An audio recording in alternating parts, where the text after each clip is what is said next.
Take a breath. Just pause for a moment before you keep scrolling.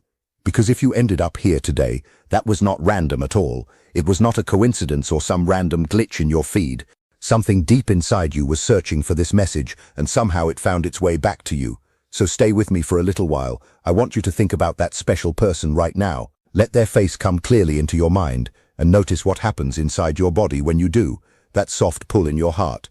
That mix of warmth, longing, and something you cannot fully explain in words. That feeling is not confusion.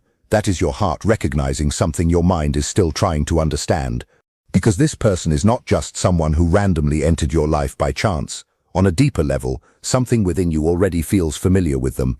And I understand how exhausting it can be to carry a love this big when everything around it feels uncertain. All those nights you stayed awake quietly holding it inside, wondering if you are overthinking the signs, wondering if any of this really matters in the end.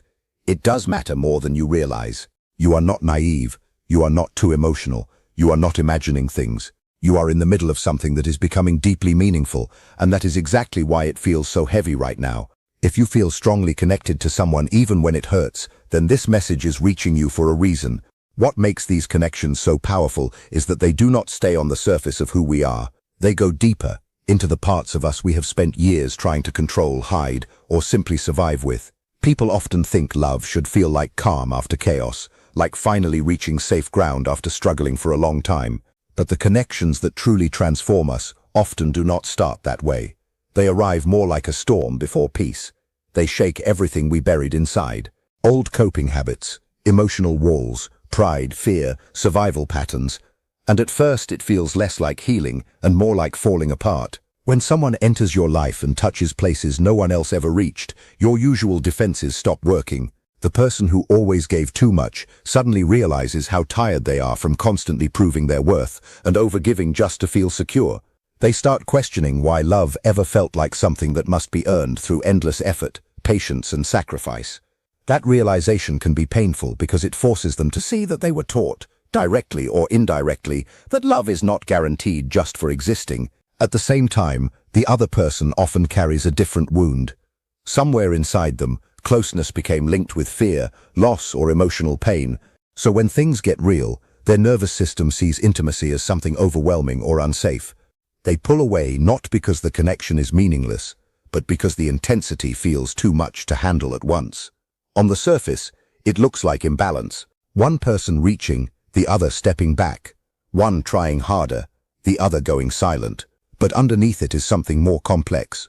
Two people, both reacting differently to fear of not being enough or fear of being hurt. The one who reaches believes love will disappear if they stop trying. Silence feels unbearable to them, but slowly they learn that abandoning themselves is too high a price for connection. Their value is not measured by how much pain they endure for someone else. The one who withdraws carries the opposite pattern. Deep inside, there is fear that if someone gets too close, they will lose control, lose themselves, or end up hurt again. So they create distance.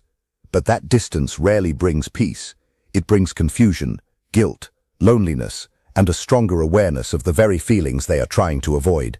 Because avoiding closeness protects them from rejection for a while, but it also blocks the love they actually long for. And healing does not look perfect at the beginning. Sometimes it looks like confusion, sometimes inconsistency, sometimes emotional overwhelm, sometimes silence while someone is trying to understand their own feelings. Growth is rarely neat. It is often messy before it becomes clear. Like a caterpillar dissolving inside a cocoon before becoming something completely new. Something has to end before something better can form. Not a physical ending, but the ending of old identities, defenses, and beliefs that can no longer survive deeper love. That is why these connections feel so intense. They expose contradictions inside us. They show how much we want closeness and how afraid we are of it at the same time. They force us to understand the difference between attachment and real love. Attachment says, "Please do not leave me because I need you to complete me." Real love slowly becomes, "I want to meet you fully, while still staying whole within myself." And that shift changes everything. But here is what most people do not realize. In these kinds of connections, there is always a turning point. And it does not come from a dramatic moment. It does not come from the other person finally saying the perfect words you have been waiting for. It happens quietly inside you. The moment you stop waiting to be chosen and start choosing yourself. And when that shift happens, the entire dynamic begins to change. Not because of magic, but because energy changes the way connection feels between two people. When you stop reaching from fear or desperation, you stop becoming something that pushes the other person away, and then something interesting happens. The space between you becomes quieter, clearer, more honest.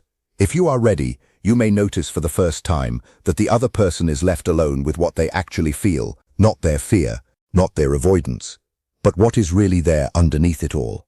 And what is there has not disappeared. Let yourself trust that. And I want to be honest with you here. Everything you have experienced in this waiting has meant something. Not a single moment of it was wasted, even when it felt like nothing was happening, even when it felt like your feelings were just going into emptiness. They were not.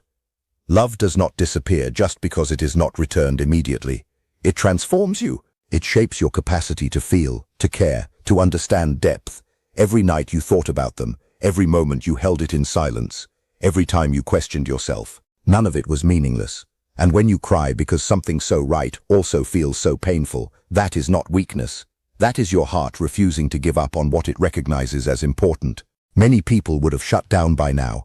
Many would have closed their heart, built walls, and walked away just to avoid uncertainty. That would have been easier, but you did not choose that. You stayed open when closing would have been simpler. You stayed soft when hardness would have protected you. In a world that often rewards emotional distance, staying open is not weakness. It is rare strength. Loving without constantly calculating what you get in return is not common. It is one of the purest forms of connection, and even when things felt unclear, even when silence lasted too long, you still cared, you still felt, you still remained human in a space that could have made you shut down. That says something important about you, and that quality is not leading you into confusion forever. It is leading you towards something real, not a love that keeps you anxious, guessing, or unstable. Not a love where you are always questioning your place, but something steady, something that does not make you shrink yourself to fit it. A love that feels like breathing fully after holding your breath for too long. That is not just a comforting idea, that is the direction this is moving in if you continue to shift the way you engage with it. So what do you actually do now? You stop giving all your energy outward in hopes of being chosen, understood, or confirmed, and you bring that energy back to yourself, not as punishment, not as a game, not as a way to force an outcome, but as a real return to yourself. You start choosing you in the same way you have been hoping someone else would choose you. You start asking yourself a question that maybe you have not asked in a very long time. Maybe it is a question that even feels a little strange to say out loud. What do I actually need right now? Not what do they need. Not what could I say or do or become that might change things between us. Not what would make them come back or open up or finally understand me. What do I need? What would feel right for me today? What part of my own life have I been ignoring because I was so focused on something that always felt slightly out of reach? You begin to slowly fill those empty spaces again. You start saying yes to yourself with even a small part of the energy you have been giving to everyone else for so long. The things you kept delaying because you were waiting for life to feel more stable first, you begin to do a few of them now. The friendships you allowed to drift away because your emotional energy was tied up elsewhere, you gently reach back towards some of those people again. The parts of yourself that you put aside because you were too focused on this situation, you start bringing them back into your life and giving them attention again. None of this means you are pretending the love is not there. It is not about forcing yourself to feel something different or shutting down what you feel. It is simply about letting your life become full again, instead of being built around only one person and one outcome. And here is what begins to happen when you truly start doing that. Something shifts inside you in the way you carry yourself. It is not sudden or dramatic. It does not happen overnight. It is much quieter than that, but it is real. You stop feeling like an unfinished sentence waiting for an ending. You stop feeling like your life is paused, like everything is on hold until one situation finally resolves itself. You start feeling like a complete person again, someone whose life has weight, direction, color, and movement, even without knowing what happens next in any one relationship. That feeling, that grounded sense of being rooted in yourself instead of floating in someone else's uncertainty, it begins to change your presence. People around you can feel it, even if they cannot explain it clearly. There is something powerful about a person who is truly at home within themselves. It is naturally magnetic. It draws things in instead of chasing after them. And the person you have been thinking about through all of this, they feel it too, more than anyone else does, they notice the difference. This is not a strategy. It is important to understand that. This is not a technique to get a certain outcome. It is simply what happens when you stop approaching love from a place of lack and start standing in a place of fullness instead. The entire dynamic naturally changes. It begins to breathe differently. There becomes space for something real that could not exist before. Now, it is also important to talk about them because you may need a different way of understanding this. They are not the villain in your story. Even if there were moments where the pain made it feel that way, or the silence made it easier to believe that, they are not cold or indifferent to you. What you are experiencing as distance is actually something more complicated inside them. Somewhere in their past, long before you, they learned to associate love with risk, with pain, with something that can take more than it gives. They began to believe, often without realizing it, that love can be unsafe or overwhelming. No one consciously chooses this mindset. It is shaped slowly through experiences, usually before they even have the language to understand it. So what looks like emotional distance is often fear, not lack of feeling, and they do think about you.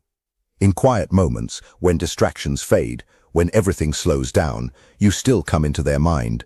Even when they are the ones who created space or distance, they still feel the absence of what you brought into their life. There is a tension in them connected to you that does not simply disappear with time or silence, because what they feel is not only about physical closeness. It is something deeper, something unfinished inside them.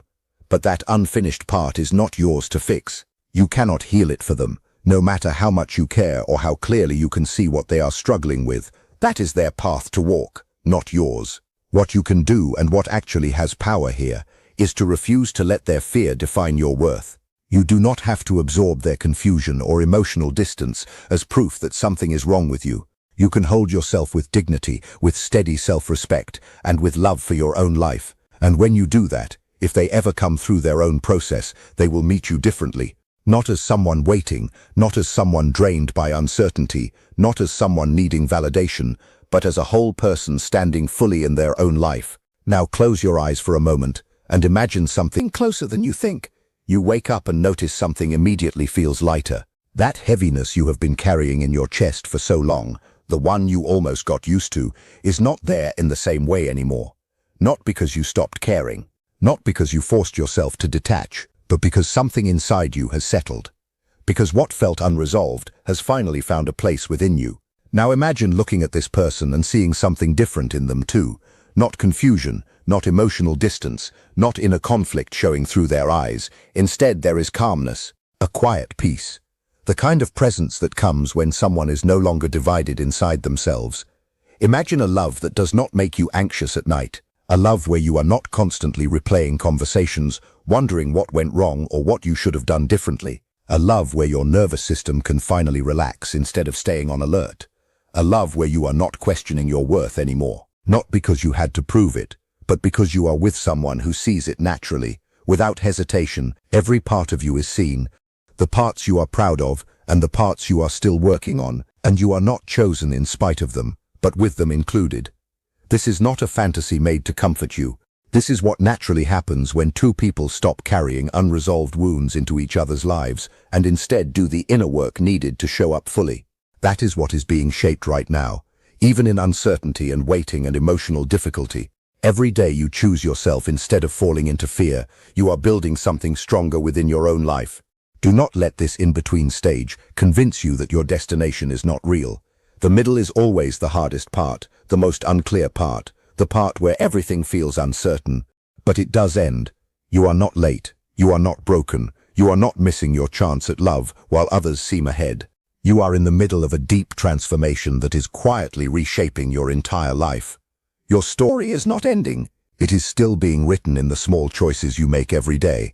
Every time you choose healing instead of fear, every time you return to yourself instead of disappearing into worry, something inside your future becomes stronger.